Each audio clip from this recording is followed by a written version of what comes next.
Alright, what's up guys? Today we're going to talk about SEO versus Google Ads for local services or local businesses. Let's jump right into it. So, why should you care about this?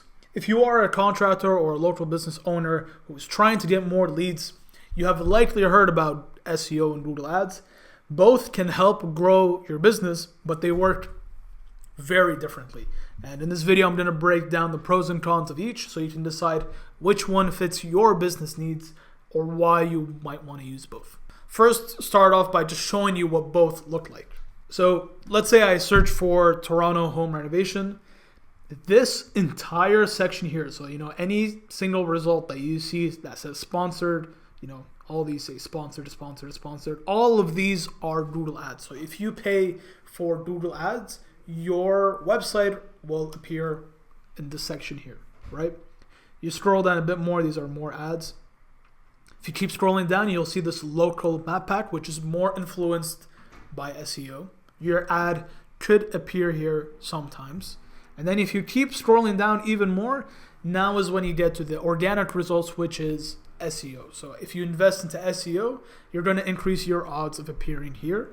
If you spend money on ads, you will 100% appear here depending on how much money you can spend.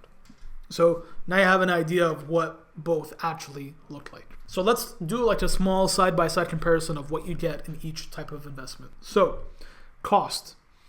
For Google Ads, you basically have to pay every time someone clicks on your website. So let's say in this case, I clicked on this ad over here. It's severnwoods.com. I click on their ad and I enter in their website.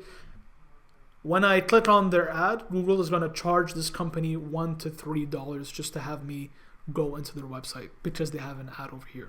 So the price you pay for every click depends on the competition and the seasonality. If it's like a type of service where it's much more in demand in certain seasons, you can expect to pay more just because there's more companies running ads. They're willing to pay more than you, right? The cost of SEO is more like a 6 to 24 month investment upfront, and it can cost anywhere from $12,000 to $48,000, minimum until you start seeing that return, right? So it's a much higher cost upfront. So now let's compare how fast they work. So when you run Google Ads, you appear instantly. If I wanted to run a Google Ads campaign and I set everything up today and I run them today, I can start seeing my ads as soon as tomorrow, right? So you appear at the top of search results instantly, right? SEO is much more slower. You have to invest month over month and you will not see any results or very little results or any meaningful results up until 6 to 24 months depending on your competition to start ranking, right? Now let's look at how long it lasts. So with Google Ads, it only appears until you stop paying, right? So the moment that I decide, okay, you know what, my marketing budget is small, I don't have enough to fund it, you can just cancel it and you will stop getting clicks to your website. So with SEO, it lasts much, much longer. If you invested $50,000 into 1 year's worth of SEO, you could stay at that top number one position for a few months, if not even a few years, assuming that your competition is not aggressively doing SEO as well. So you made that investment at the beginning and you just continue to get leads almost for free long term. So next, let's look at how much traffic. So the traffic you get from Google Ads ultimately depends on your budget. If your budget is $20 per day and each click is $2, then you are only getting 10 clicks per day. If you have more money to invest, then you will just get more clicks. With SEO, the amount of traffic you get just depends on how high you rank and how many people are searching for that. If you rank first, you will just get the majority of that traffic for almost free. Next, let's compare the trust from users. So from Google Ads, a lot of people avoid clicking on ads. There's a lot of people who are accustomed to seeing these sponsored results and immediately just skipping down until they see these just because they trust these results, these organic results more. So the SEO trust from users, it's usually more trusted by users because it's not an ad and they know that organic results have more authority and it takes way more time to show up in the organic results compared to ads. Next is targeting. So with Google Ads, you can have your Google ad appear in specific locations, demographics, times of the day, only when you're actually running your business and are able to answer the phone calls, even genders and household incomes, that's based on area. So you can get very granular and really say to Google, I only want to show my ad to this amount of people so I can most effectively use my budget, right? With SEO, you can only target locations and services. So if you want to rank for, again, Toronto kitchen renovation, then you're only ranking for that, and you're getting basically anyone who searches for that. So you have to do more of your own qualification process. Next, let's look at cost predictability. So for Google Ads, you have much more control over your budget, and you can easily see the return on investment. You can draw that whole pathway. Like I invested $1,000, I got 500 clicks, and from those 500 clicks, I got 30 leads. So you're able to see that correlation much easier.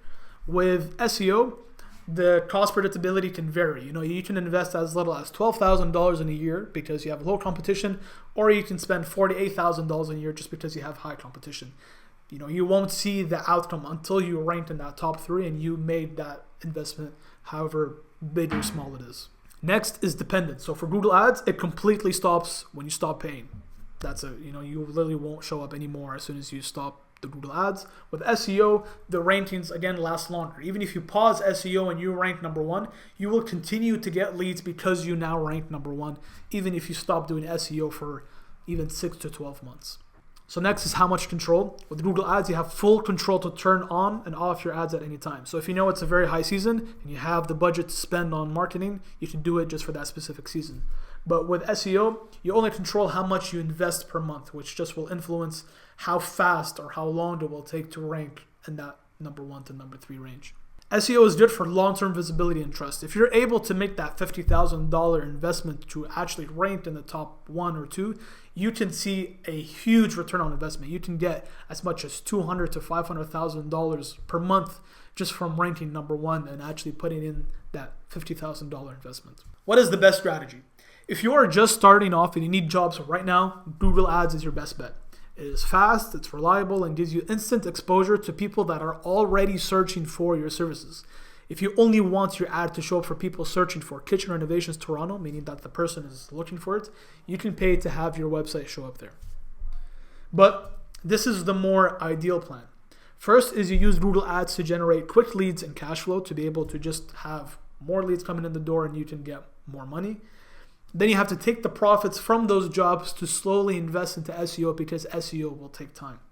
Over time, as your SEO improves and you eventually rank in that number 1 to number 3 position, then you will start getting those organic leads. So now you are starting to see the return on that investment that you made in SEO. Once your SEO kicks in and you are ranking at the top of Google's organic results, you will start to have a steady flow of leads without relying on ads. That means if Google decides to pause your account or you're having issues with verification, you are still going to get leads because you're not relying and you're not at the hands and mercy of Google. Once you rank number 1 to number 3, that doesn't mean you should completely stop your ads. You can still run Google Ads just to show up in the sponsor section too, because the more that people will see you, the more likely that they're going to end up choosing you, right? So this lets you dominate both organic and the paid results. So your ideal goal should be to show up first here for Toronto home renovation and show up first here as well. That way you get the most amount of traffic and the most amount of people visiting your website. This means that you're visible no matter what, and even if you turn off the ads, you'll still have leads coming in organically again because you made that big initial investment up front. So hope that clears things up and hope you have a better idea of whether you should invest in Google Ads, SEO, or maybe even both because you have the capital for it. All right. If you have any questions, leave them down below. I'll be happy to answer them, and I'll talk to you guys later.